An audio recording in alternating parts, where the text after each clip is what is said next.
একটা কথা বলার মানুষ প্রত্যেকের জীবনেই থাকা দরকার।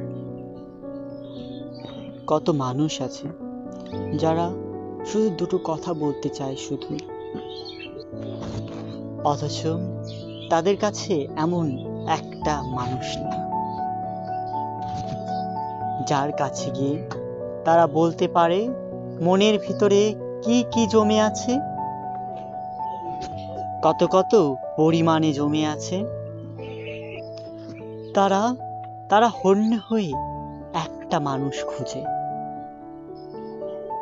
ছটপট করে এমন একজনের জন্য যার সাথে সে শুধু দুটো কথা বলতে পারবে, আর কিচ্ছু না, যে শুধু মন দিয়ে শুনবে। তার তীর তীরে অনুভূতির প্রবাহ বহে যাওয়ার